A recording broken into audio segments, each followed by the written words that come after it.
الحمد لله رب العالمين، والصلاة والسلام على سيد الأنبياء والمرسلين محمد وعلى آله وأصحابه وبارك وسلم تسليما كثيرا كثيرا.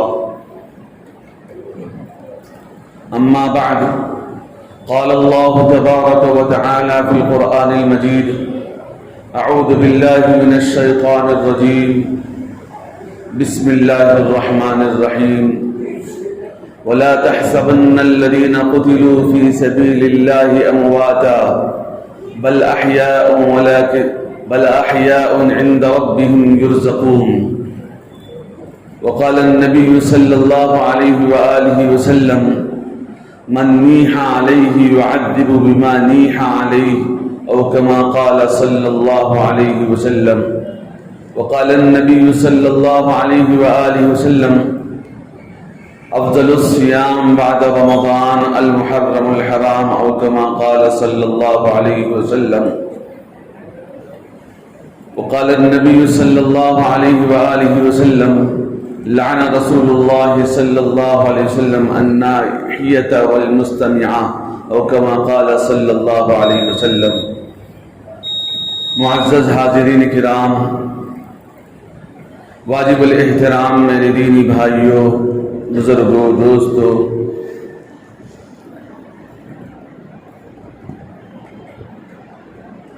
یہ محرم الحرام کا مہینہ شروع ہوا ہے، جہاں سے اسلامی تاریخ کا سب سے پہلا مہینہ شروع ہوتا ہے. یہ آخری مہینہ ذو الحجہ کا مہینہ ہے، جس کے اندر حضرت ابراہیم علیہ السلام کے فرزند حضرت اسماعیل ذبیح اللہ علیہ السلام کی عظیم قربانیاں اور حضرت ابراہیم علیہ السلام کا صبر آموز واقعہ ختم ہوا. اس کے بعد جیسے ہی محرم الحرام کا پہلی تاریخ آتی ہے، پہلی تاریخ کو حضرت عمر بن الخطاب رضی اللہ عنہ کی شہادت کا واقعہ پیش آتا ہے، اور پھر 10ویں تاریخ کو حضرت امام حسین رضی اللہ عنہ کی شہادت کا واقعہ پیش آتا ہے. آپ حضرات تو اس بات سے بخوبی واقف ہیں کہ حضرت امیر معاویہ رضی اللہ عنہ، جب آپ رضی اللہ عنہ کا انتقال ہوا، انتقال سے پہلے حضرت مغیرہ بن شعبہ رضی اللہ عنہ نے یہ تجویز حضرت امیر معاویہ رضی اللہ عنہ کے سامنے پیش فرمائی کہ امیر معاویہ رضی اللہ عنہ، اب تک حضرت علی رضی اللہ عنہ کی اور آپ کی درمیان میں بہت ساری جنگیں ہوئی ہیں، جس کے اندر خلافت کو لے کر، جس کے اندر 1 لاکھ سے زیادہ مسلمانوں کا خون بہا ہے. لہذا میری گزارش ہے کہ آپ کے اس دنیا سے پردہ فرمانے سے پہلے آپ کسی کو اپنا نائب مقرر فرما لیں. حضرت امیر معاویہ رضی اللہ عنہ نے بہت سارے لوگوں کو تلاش کیا، لیکن بعض مرتبہ ایسا ہوا کہ تلاش ہوتے ہوتے ان کے سامنے وہ بات نہیں پہنچی. پھر کوفہ کے اندر خلافت کا معاملہ تھا، وہاں جہاں حضرت امیر معاویہ رضی اللہ عنہ رہتے تھے وہ کوفہ کا علاقہ تھا. تو اس کے بعد پھر حضرت امیر معاویہ رضی اللہ عنہ کو درمیان میں یزید نے جتنے لوگوں کے پاس لیٹر بھیجتا گیا، حضرت امیر معاویہ رضی اللہ عنہ جتنے لوگوں کو لیٹر بھیجتے تھے، درمیان میں یزید نے وہ لیٹر لے کر وہاں سے جواب بھیجا کرتا تھا کہ میں اس کے لیے تیار نہیں ہوں، یعنی میں خلافت کے لیے تیار نہیں ہوں. حضرت امیر معاویہ رضی اللہ عنہ چند اور بھی دیگر صحابہ کرام رضوان اللہ علیہ اجمعین کی خدمت میں یہ خلافت کے بوجھ اٹھانے کے لیے حضرت امیر معاویہ رضی اللہ عنہ نے خطوط بھیجے، لیکن درمیان سے یزید اور ان کے کارندوں نے اس چیز کو، یزید جو کہ ان کا لڑکا تھا، جیسے ہی خط روانہ ہوتا تو سارے لوگوں سے انفارمیشن معلوم کر کے وہ خط کو لے لیتا اور وہاں سے جواب لکھ کر حضرت امیر معاویہ رضی اللہ عنہ کے پاس بھیج دیتا، جس کی وجہ سے حضرت امیر معاویہ رضی اللہ عنہ دیکھ لیے کہ کوئی بھی خلافت کے لیے تیار نہیں ہے، تو آخر میں تھک ہار کر حضرت امیر معاویہ رضی اللہ عنہ یزید کو خلافت کے لیے نامزد کرتے ہیں، وہ بھی کس وجہ سے؟ حضرت مغیرہ ابن شعبہ رضی اللہ عنہ کے کہنے پر، چونکہ جیسے ہی یہ خلیفہ دنیا سے رخصت ہوتا ہے تو بعد میں خلافت کے لیے بہت سارے جنگیں ہو رہی ہیں اور مسلمانوں کا خون نہ بہے، اس لیے حضرت امیر معاویہ رضی اللہ عنہ بہت سارے لوگوں کے پاس لیٹر بھیجنے کے بعد اور ان کے جوابات، اگرچہ ان کے پاس وہ لیٹر پہنچا نہ پہنچا پتہ نہیں، لیکن درمیان سے وہ لیٹر واپس آ گیا تھا اور جواب آیا تھا کہ ہم اس کے لیے تیار نہیں ہیں، تو آخر میں حضرت امیر معاویہ رضی اللہ عنہ تک ہار کر یزید کو خلافت کے لیے نامزد کیا۔ جیسے ہی یزید خلافت پر بیٹھ گیا تو اس کے بعد حضرت امیر معاویہ رضی اللہ عنہ کا جب انتقال ہوا، رجب کے 22 تاریخ کو حضرت امیر معاویہ رضی اللہ عنہ کا انتقال ہوا۔ اب وہاں سے ان کے جو جتنے بھی لوگ مدینے کے گورنر تھے، وہاں سے حکم بھیجا یزید نے کہ مدینے کے اندر حضرت امام حسین رضی اللہ عنہ موجود ہیں، اور وہیں حضرت عبداللہ ابن زبیر رضی اللہ عنہ بھی ہے، اور اسی طریقے سے بڑے بڑے صحابہ میں سے ایک تو حضرت امام حسین رضی اللہ عنہ، دوسرے حضرت عبداللہ ابن زبیر رضی اللہ عنہ، اور تیسرے حضرت عبد الرحمن ابن ابو بکر رضی اللہ عنہ، چوتھے حضرت عبداللہ ابن عمر رضی اللہ عنہ، اور پانچویں حضرت عبداللہ ابن عباس رضی اللہ عنہ۔ یہ 5 بڑے بڑے صحابہ کرام رضوان اللہ اجمعین موجود تھے، اور ان 4-5 لوگوں نے خاموشی اختیار کی تھی، لیکن مدینے کے گورنر کے پاس سے پیغام یزید نے بھیجا کہ حضرت امام حسین عالی مقام حضرت امام حسین رضی اللہ عنہ کے پاس جائے اور خلافت لے۔ اس وقت کے جو گورنر تھے انہوں نے واپس حضرت امام حسین رضی اللہ عنہ کے پاس گئے اور جا کر خلافت کے لیے پوچھا اور بلا بھیجا کہ فلاں وقت میں آپ آئیے۔ رات کا وقت تھا، روایتوں میں لکھا ہے کہ جس وقت حضرت امام حسین رضی اللہ عنہ کو دعوت دی گئی مدینے کے اندر مدینے کے گورنر نے، وہ رات کا وقت تھا۔ حضرت امام حسین رضی اللہ عنہ رات کے وقت گورنر کے پاس گئے۔ گورنر نے فرمایا کہ ابھی حضرت امیر معاویہ رضی اللہ عنہ کا انتقال ہو چکا ہے، لہذا یزید خلافت پر فائز ہے، آپ یزید کے ہاتھ پر بیعت کریں۔ تو حضرت امام حسین رضی اللہ عنہ نے فرمایا کہ میں کیسے بیعت کر سکتا ہوں، ابھی تو رات کا موقع ہے، سب کے سامنے ہم لوگ بیعت کریں گے، ابھی تو میں رات میں کے موقع سے نہیں کر سکتا۔ یہ بول کر حضرت امام حسین رضی اللہ عنہ وہاں سے واپس آئے۔ جیسے ہی واپس آئے تو اب اپنے گھر والوں کو، تمام اہل خانہ کو یہ بات بتائی کہ یزید کے آدمی یہاں آ چکے ہیں اور ہم سے خلافت کے مطالبہ کر رہے ہیں۔ تو گھر والوں نے بھی مشورہ دیا کہ چلو یہاں سے کئی محفوظ جگہ جا کر ہم لوگ پناہ لیں گے۔ لہذا حضرت امام حسین رضی اللہ عنہ اور ان کا تمام خاندان، قبیلہ، سبھی لوگ جس کے اندر حضرت علی رضی اللہ عنہ کے لڑکے بھی تھے اور حضرت حسین رضی اللہ عنہ کی بیوی اور ان کے بچے اور حضرت علی رضی اللہ عنہ کے بیویاں، سبھی ان کے اندر موجود تھے۔ تقریباً 70 کا قافلہ جا کر مکے کے اندر راتوں رات سفر کر کے مکے کو پہنچا۔ 2-3 دن وہ وہاں کا گورنر تلاش کرتا رہا کہ امام حسین دوسرے دن آنے کے لیے آنے والے تھے اور خلافت باضابطہ سب کے سامنے کرنے والے تھے، نہیں آئے۔ جب یہ بات پھیلی اور لوگوں کو وہ گورنر نے تلاش کرنے کے لیے بھیجا کہ کیا ہوا، امام حسین رضی اللہ عنہ ابھی آئے نہیں ہیں اور ہمارے ہاتھ پر بیعت نہیں کیے، تو جب یہ ماجرا معلوم ہوا کہ حضرت امام حسین رضی اللہ عنہ یہاں سے مدینے سے مکے کی طرف روانہ ہوئے ہیں اور تمام قافلے کے ساتھ گئے ہیں، تو جب یہ بات یزید تک پہنچی تو وہاں کے گورنر کو یزید نے خط لکھا کہ حضرت امام حسین سے کہیں کہ یزید کے ہاتھ پر بیعت کریں۔ تو امام حسین رضی اللہ عنہ نے کہا کہ ہم کیسے بیعت کر سکتے ہیں، اور یہاں یہ بیعت کرنے والے کے ہاتھ کے پاس ایک لیٹر بھیجا کہ امام حسین رضی اللہ عنہ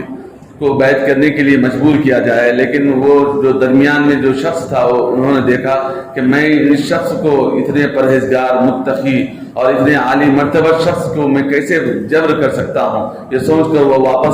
واپس حضرت امام حسین رضی اللہ عنہ کو سے زیارت کر کے واپس چلا گیا۔ اتفاق سے کوفے والوں کی طرف سے بار بار خطوط آتے رہے حضرت امام حسین رضی اللہ عنہ کے پاس، ایک خط نہیں، 2 خط نہیں، مسلسل خطوط آتے رہے۔ روایتوں میں لکھا ہے کہ 12,000 خطوط کوفے والوں کی طرف سے آئے حضرت امام حسین رضی اللہ عنہ کے لیے کہ ہم آپ کے ہاتھ پر بیعت کرنے والے ہیں، آپ ہمارے پاس آ جائیں، ہماری رہبری فرمائیں، ہمارے مقتدی بن جائیں، ہمارے امام بن جائیں، اور ہم آپ سے اسلامی معلومات پوچھ کر ہم آپ سے معلوم کریں گے اور آپ کے ہاتھ پر ہم بیعت کریں گے۔ 12,000 خطوط اور لوگوں کا بار بار وفود کا آنا، وفدوں کا بار بار وفود کا آنا اور آ کر حضرت امام حسین رضی اللہ عنہ کو اصرار کرنا۔ اس وقت حضرت عباس رضی اللہ عنہ بھی، عبداللہ ابن عباس رضی اللہ عنہ مکے کے اندر موجود تھے، اور حضرت عبداللہ ابن عمر رضی اللہ عنہ بھی موجود تھے۔ انہوں نے منع فرمایا کہ امام حسین رضی اللہ عنہ، آپ حضرات، آپ کو تو معلوم ہی ہے کہ کوفے والے کتنے بڑے غدار ہیں، اور حضرت علی رضی اللہ عنہ کے شہید کرنے والے یہی لوگ ہیں، اور نہ صرف حضرت علی رضی اللہ عنہ کو شہید کیے ہیں بلکہ حضرت امام حسن رضی اللہ عنہ کو زہر دینے والے بھی کوفہ والے ہی ہیں، لہذا آپ یہاں معذرت کے ساتھ آپ نہ جائیں کوفہ کی طرف۔ لیکن حضرت امام حسین رضی اللہ عنہ اصرار پر تھے کہ اتنے خطوط آ رہے ہیں اور وہ لوگ اصرار کر رہے ہیں، وفود بھی آ رہے ہیں، اور ہم آپ کے ہاتھ پر بیعت کرنے کے لیے تیار ہیں، لیکن اس کے باوجود بھی اگر نہیں جائیں تو یہ بڑا نقصان ہوگا، امت کا نقصان ہوگا۔ امت کے خیال سے حضرت امام حسین رضی اللہ عنہ نے وہاں جانے کے لیے طے کیا، تو اسی وقت حضرت عبداللہ ابن عباس رضی اللہ عنہ نے یہ تجویز پیش کی کہ آپ ڈائریکٹ نہ جائیں، پہلے کسی شخص کو وہاں کے حالات معلوم کرنے کے لیے بھیجیں۔ لہذا حضرت امام حسین رضی اللہ عنہ نے حضرت عبداللہ ابن عباس رضی اللہ عنہما کی اس تجویز کو پسند فرمائی، اور فرما کر حضرت مسلم ابن عقیل رضی اللہ عنہ جو کہ آپ کے چچا زاد بھائی کے لڑکے ہیں، حضرت مسلم ابن عقیل رضی اللہ عنہ کو کوفہ کے حالات معلوم کرنے کے لیے حضرت امام حسین رضی اللہ عنہ نے بھیجا۔ جیسے ہی بھیجا تو وہاں حالات صحیح تھے، اس وقت وہاں ایک صحابی رسول گورنر تھے، بہترین گورنری کر رہے تھے۔ جیسے یہ معلوم ہوا کہ یہ گورنر کمزور ہے تو ابن زیاد کو وہاں کے لوگوں نے گورنر بنا دیا، اور یزید نے ابن زیاد کو گورنر بنا کر بھیجا، اور حضرت اس وقت کے جو صحابی رسول صلی اللہ علیہ وسلم تھے ان کو وہاں سے معطل کیا۔ جیسے ہی ابن زیاد نے گورنر بنا تو ایک زبردست تقریر فرمائی اور فرمایا کہ جو لوگ حکومت کا ساتھ نہیں دیں گے ہم ان سے جنگ کریں گے، ہم ان سے مقابلہ کریں گے اور ہم ان سے بدلہ لیں گے۔ اس طریقے کی باتیں کرنے پر کوفہ کے جو لوگ حضرت امام حسین رضی اللہ عنہ کے پاس خطوط بھیج کر بار بار تلقین کرتے رہے کہ آئیے ہمارے پاس آئیے، ہم آپ کے ہاتھ پر بیعت کرنے والے ہیں، وہ لوگ خاموش بیٹھ گئے۔ وہ لوگ تمام کے تمام خطوط بھیجنے والے خاموش بیٹھ گئے، چونکہ ابن زیاد کا ظلم بڑا مشہور تھا اور بڑا سخت دل انسان تھا۔ اس کے بعد پھر حضرت امام حسین رضی اللہ عنہ وہاں سے نکل گئے تھے مکے سے کوفہ کی طرف۔ درمیان میں حضرت امام حسین رضی اللہ عنہ کو معلوم ہوا، اپنے تمام گھر والوں کے ساتھ، قافلے کے ساتھ، اہل خاندان کے ساتھ حضرت امام حسین رضی اللہ عنہ چلتے رہے۔ درمیان میں کچھ گاؤں والے بھی ملتے رہے۔ حضرت امام حسین رضی اللہ عنہ کو درمیان میں خبر ملی کہ مسلم ابن عقیل رضی اللہ عنہ کو شہید کیا گیا ہے، تو اس وقت وہاں درمیان میں پہنچے تھے تو بعض لوگوں نے فرمایا کہ ہم مسلم ابن عقیل کا شہادت کا بدلہ لیں گے۔ ان کے اہل خاندان نے، یعنی حضرت امام حسین رضی اللہ عنہ کے چچازاد بھائیوں نے اور حضرت علی رضی اللہ عنہ کے صاحبزادے، دیگر صاحبزادے اور دوسرے چچازاد بھائیوں نے اصرار کیا کہ ہم مسلم ابن عقیل رضی اللہ عنہ کی شہادت کا بدلہ لیں گے، لہذا ہم کو چلنا چاہیے، واپس نہیں جانا چاہیے۔ اس اصرار پر حضرت امام حسین رضی اللہ عنہ کوفہ کی طرف گئے۔ جیسے ہی کوفہ کی طرف گئے، ابن زیاد نے وہاں پیغام بھیجا کہ آپ یزید کے ہاتھ پر بیعت کر لیں، ہم لوگ آپ کے پاس آ رہے ہیں۔ انہوں نے فرمایا کہ مجھے حضرت امام حسین رضی اللہ عنہ نے 3 باتیں پیش کی کہ یا تو مجھے مکے کی طرف واپس جانے دو، یا پھر میں یہاں سے کوفہ سے سیدھے جہاں جہاد ہو رہا ہے وہاں چلا جاؤں گا، یا تیسری بات یہ ہے کہ مجھے یزید کے پاس ڈائریکٹ بھیج دیا جائے تاکہ میں اس سے آمنے سامنے بات کر کے معاملے کو حل کر لیا جائے۔ لیکن ابن زیاد کے سامنے ایک شخص تھا جس کا نام شمر تھا، بڑا بدبخت تھا۔ اس نے، یزید نے بھی اس بات کو مان لیا تھا کہ ٹھیک ہے یہ تینوں باتیں بہتر ہیں، ہمارے سے مقابلے کی بات نہیں ہے، لیکن شمر نام کا ایک بدبخت تھا، اس نے حضرت ابن زیاد کو بہکایا اور فرمایا کہ دیکھو اب اگر ان کو چھوڑ دیا جائے گا یا پھر یزید کے پاس چھوڑ دیا جائے گا تو پھر بعد میں دوبارہ وہ آئیں گے اسی طریقے سے، پھر یہاں ان کے ہاتھ پر لوگ بیعت کریں گے تو پھر بڑا مسئلہ ہوگا، پھر دوبارہ آپ ہی کو کام کرنا پڑے گا، لہذا آپ ان کو یہاں سے دوسری طرف ان کو لے جائیں۔ اس کے بعد پھر کوفہ سے ہوتے ہوئے وہ کربلا کے میدان میں حضرت امام حسین رضی اللہ عنہ وہاں سے جاتے ہوئے کربلا کے میدان میں ٹھہر جاتے ہیں۔ اور شمر بھی ایک شخص تھا جو وہاں پر آیا تھا، اس نے بہت زیادہ بڑے لشکر کو لے کر آیا تھا اور حضرت امام حسین رضی اللہ عنہ کے ساتھ وہ جو سارا معاملہ پیش آیا، یہ تمام کا تمام معاملہ جو تھا میرے بھائیوں، بہت روایتوں میں لکھا ہے کہ حضرت ابراہیم علیہ الصلوۃ والتسلیم کے فرزند کی جیسے قربانی ہوئی اللہ رب العزت کے حکم سے، وہ ایک بہت زبردست قربانی ہو رہی تھی، وہ ذوالحجہ کے مہینے میں ہوئی، اور اس کا اختتام روایتوں میں لکھا ہے کہ اس کا اختتام محرم کے 10 تاریخ کو حضرت امام حسین رضی اللہ عنہ کی شہادت کے ساتھ پیش آیا۔ اور یہاں کیوں پیش آیا؟ اس لیے کہ یہ بھی آل رسول میں سے تھے، نبی کریم صلی اللہ علیہ وسلم کے نواسے تھے، اور پھر نہ صرف نواسے تھے بلکہ آپ بہت بڑے عالم دین بھی تھے، نبی کریم صلی اللہ علیہ وسلم کے نواسے تھے، اور پھر بہت زبردست آپ سے اللہ رب العزت دین کی خدمات بھی لے رہے تھے، آپ سے لوگ بہت زیادہ مستفید بھی ہو رہے تھے۔ لیکن جب کسی کو حکومت کا چسکا لگتا ہے تو وہاں کتنا بھی بڑا آدمی ہو اس کو احساس نہیں ہوتا۔ یہی ہوا، یزید نے حضرت امام حسین رضی اللہ عنہ کو شہید کا ختم جاری فرمایا، اور ابن زیاد نے بھی جاری فرمایا، اور اس وقت تمام لوگ مل کر حضرت امام حسین رضی اللہ عنہ کے ساتھ وہ جو بڑا حادثہ ہم لوگ بیان کرنے سے قاصر ہیں، اتنا بڑا حادثہ روئے زمین پر پہلی مرتبہ پیش آیا۔ آل رسول صلی اللہ علیہ وسلم جتنے بھی انبیاء علیہ السلام گزرے ہیں ان میں سے یہ سب سے بڑا حادثہ، اور آل رسول کے تقریباً 70 افراد پر مشتمل یہ سب سے بڑا واقعہ ہے روئے زمین پر۔ اس لیے میرے بھائیوں یہ بہت، اس لیے انسان کو چاہیے کہ ہمیشہ لالچ میں نہ رہے۔ لالچ بڑی بری چیز ہے، سامنے والے کی قدر کو گرا دیتا ہے۔ اس لیے علماء نے فرمایا کہ لالچ سب سے بڑی بلا ہے۔ آج کے دور میں انسان کا قتل کیوں کرتا ہے؟ ایک حرص میں، ایک لالچ میں انسان قتل کرتا ہے۔ آج ہمارے ہندوستان کے اندر بھی اور ہمارے خود شہر کے اندر بھی یہی حالات پیش آ رہے ہیں کہ چھوٹے چھوٹے معاملات میں لوگ لالچ میں، اس کے گھر کے معاملے میں، اس کے گھر کے معاملے میں، چلو مجھے گھر مل جائے گا، بھائی کا صفایا آسانی سے، بھائی کو مارنے پر آسانی کے ساتھ راضی ہو رہا ہے میرے بھائیوں۔ اس لیے میرے بھائیوں لالچ بہت بری چیز ہے۔ انسان کو ایک نہ ایک دن دنیا سے رخصت ہونا ہے، اللہ کے حضور میں پہنچنا ہے، اور ہم لالچ کے ساتھ جائیں گے اور اس انداز سے کہ ہم اپنے لوگوں کا قتل کرتے ہوئے، اپنے بھائیوں کا قتل کرتے ہوئے، اپنے مسلمان ساتھیوں کا قتل کرتے ہوئے دنیا سے رخصت ہو جائیں گے تو اللہ کے سامنے کیا منہ دکھائیں گے میرے بھائیوں؟ یہ بہت بری بلا ہے۔ اور حدیث میں فرمایا گیا کہ امام حسین رضی اللہ عنہ جس کو شہید کیا جا رہا تھا، میدان جنگ کے اندر حضرت امام حسین رضی اللہ عنہ نماز پڑھ رہے تھے، حالت نماز میں صلاۃ الخوف کی نماز پڑھ رہے تھے حضرت امام حسین رضی اللہ عنہ۔ ایک روایت میں لکھا ہے کہ صلاۃ الخوف پڑھ رہے تھے، دوسری روایت میں لکھا ہے کہ عصر کی نماز پڑھ رہے تھے۔ بہرحال اس وقت حضرت امام حسین رضی اللہ عنہ سجدے کے عالم میں تھے تو ظالم لوگوں نے آپ کو پیچھے سے گردن کو کاٹا اور آپ کے سر مبارک کو، دھڑ کو الگ کیا۔ جیسے ہی وہ دھڑ کو الگ کیا، ابن زیاد کے دربار میں پیش کیا گیا تو ابن زیاد نے لکڑی سے حضرت امام حسین رضی اللہ عنہ کے ہونٹوں پر پھیر رہا تھا اور کہہ رہا تھا کہ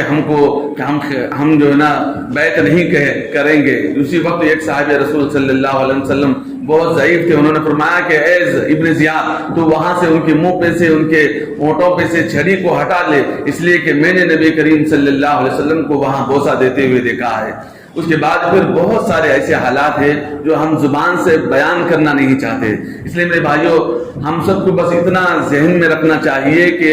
وہ امام حسین رضی اللہ عنہ جو کہ نبی علیہ الصلوۃ والتسلیم کے نواسے تھے، حالت جنگ کے اندر بھی، میدان جنگ میں بھی نماز کو نہیں چھوڑا۔ آج مسلمان آرام میں ہیں، اے سی کے مزے لوٹ رہے ہیں اور فیانوں کے نیچے رہ رہے ہیں، لیکن پھر بھی ہم لوگ نماز چھوڑ رہے ہیں۔ وہاں حضرت امام حسین رضی اللہ عنہ جنگ کے میدان میں بھی نماز کو نہیں چھوڑا۔ آج مسلمان کیا کر رہا ہے؟ اور ایک مسلمان کا طبقہ وہ ہے جو اپنے کو مسلمان کہتا ہے لیکن حضرت امام حسین رضی اللہ عنہ کی شہادت پر خوشی مناتا ہے۔ وہ ابن زیاد نے جیسے امام حسین رضی اللہ عنہ کا شہید کر کر حضرت ابن زیاد کے سامنے امام حسین رضی اللہ عنہ کا سر مبارک لے جایا گیا تو وہ نظم پر رکھ کر لے جایا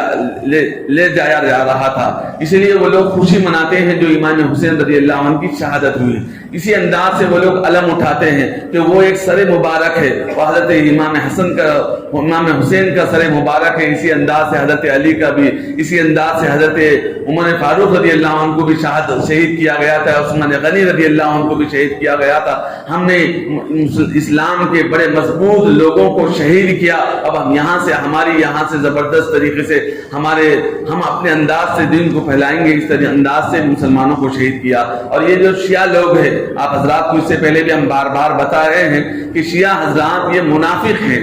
اسلام کے سب سے بڑے دشمن ہیں، اور صحابہ کرام رضوان اللہ اجمعین کے شان میں بڑے غستاخی کرنے والے لوگ ہیں۔ کسی صحابی کو صحابی نہیں مانتے یہ لوگ۔ آپ کو معلوم ہونا چاہیے کہ صحیح روایتوں کے ذریعے سے یہ بات ہم تک نہیں بلکہ سارے اہل سنت کے علماء تک پہنچی ہے کہ تمام صحابہ کو یہ صحابی نہیں مانتے، بلکہ یہ لوگ مردود کہتے ہیں، نعوذ باللہ۔ اور اتنے بڑے بدبخت لوگوں کے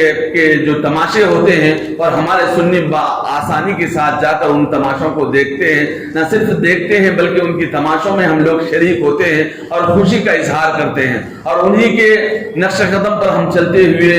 فلاں شربت بھی پلاتے ہیں، کھانے بھی کھلاتے ہیں۔ کھانا کھلانا تو سارا سال ہم کو جائز ہے، آج بھی کھلانا چاہے حضرت امام حسین رضی اللہ عنہ کی شہادت پر ان کی ایصال ثواب کے لیے تو جائز ہے، لیکن ان کی اقتداء میں ہم کھلائیں تو یہ ہمارے لیے مناسب نہیں ہے۔ یہ لوگ اتنے بڑے بدبخت ہیں کہ امام حسین رضی اللہ عنہ کو اس دن شہید کیا گیا، اپنے کوئی شخص اپنے والدین کے انتقال پر خوشی مناتا ہے؟ ہرگز نہیں مناتا۔ جب والدین کے انتقال پر خوشی نہیں مناتا تو نواسے رسول صلی اللہ علیہ وسلم اور امام حسین رضی اللہ عنہ جیسے بلند مرتبے کے پائے کے صحابی رسول آپ کی شہادت پر لوگ لے کر آپ کی سر مبارک کو نیزم پر ناچے تھے، اسی انداز سے یہ لوگ آج بھی شہادت خوشیاں مناتے ہیں، وہ لوگ علم اٹھاتے ہیں، حالانکہ وہ لوگ دوسرے انداز سے پیش کرتے ہیں، پنجتین کہتے ہیں، فلاں کہتے ہیں، فلاں کہتے ہیں، لیکن اس کی اصل حقیقت یہ ہے کہ یہ لوگ صحابہ سے بغض کرتے ہیں، اسلام کے پھیلانے والوں سے ان کو شدید نفرت ہے، اور اہل سنت سے ان حضرات کو شدید نفرت ہے۔ اس لیے ہمارے اساتذہ کہا کرتے تھے کہ کبھی بھی آپ حضرات اگر شیعہ حضرات کے قریب جائیں، ان کا کھانے میں تم لوگ شریک نہ ہوں، اس لیے کہ وہ سنی کو دیکھ کر کم سے کم اپنے کھانے کے اندر پیشاب ضرور ملا کر لائے گا۔ اس لیے ہمارے اساتذہ کہا کرتے تھے پانی بھی ان کے گھر سے نہ پیے، اس لیے کہ ان کو اتنی شدید دشمنی ہے اہل سنت سے، چونکہ دین کو پھیلانے والے اور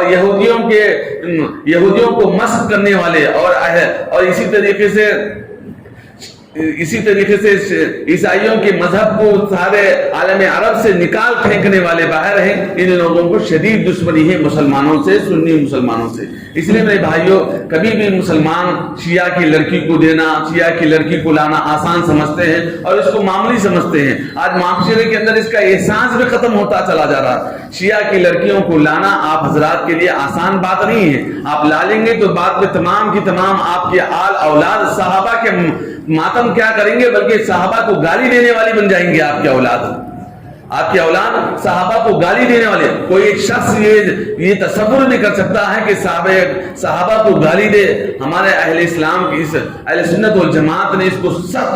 فاسق شخص کہا ہے جو صحابہ کو گالی دیتا ہے، اور نہ صرف یہ لوگ صحابہ کو گالی دیتے ہیں بلکہ صحابہ کے شان میں گستاخی کرتے ہیں،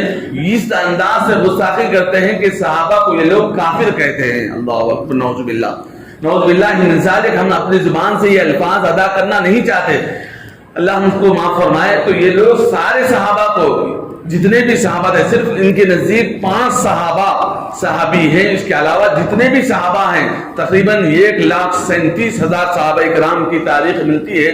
کہ 1,37,000 صحابہ میں صرف 5 صحابہ کو یہ لوگ صحابی مانتے ہیں، اس کے علاوہ تمام کے تمام صحابہ کو یہ لوگ کافر کہتے ہیں، مرتد کہتے ہیں میرے بھائیوں۔ اور ان کے حضرت عمر فاروق رضی اللہ عنہ کی شان میں گستاخی، اسی طریقے سے حضرت ابو بکر صدیق رضی اللہ عنہ کی شان میں گستاخی، عثمان غنی رضی اللہ عنہ کی شان میں گستاخی، یہ ہمیشہ بہرحال ان کا طرح عظیم ہے اور ہمیشہ ان کی زبان پر چلتے رہتا ہے کہ یہ گستاخی کرنا ان کے لیے بڑی عظیم عبادت سمجھی جاتی ہے۔ اس لیے میرے بھائیوں، ایسے لوگوں سے آپ لوگ حضرات ان کے تماشے بھی نہ دیکھیں، ان کے تماشوں کے اندر شریک بھی نہ رہیں، اور ایسے لوگوں کے گھرانوں سے لڑکی کو بھی نہ لائیں اور لڑکے کو بھی نہ لیں۔ بس اوقات ایسا ہوتا ہے کہ ان کی لڑکی کو ہمارے لڑکے کے لیے لایا جائے گا، یا ہم اپنے گھر کے حساب سے چلا لیں گے، تو بعد میں تمہاری اولاد بھی صحابہ کو گالی دینے والی بن جائے گی میرے بھائیوں۔ اس لیے احتیاط کریں، ایسے لوگوں سے بچے رہیں۔ بس اللہ سے دعا ہے اللہ تعالیٰ ہم تمام کو کہنے سننے سے زیادہ عمل کی توفیق نصیب فرمائے۔ آمین۔ واخر دعوانا الحمدللہ۔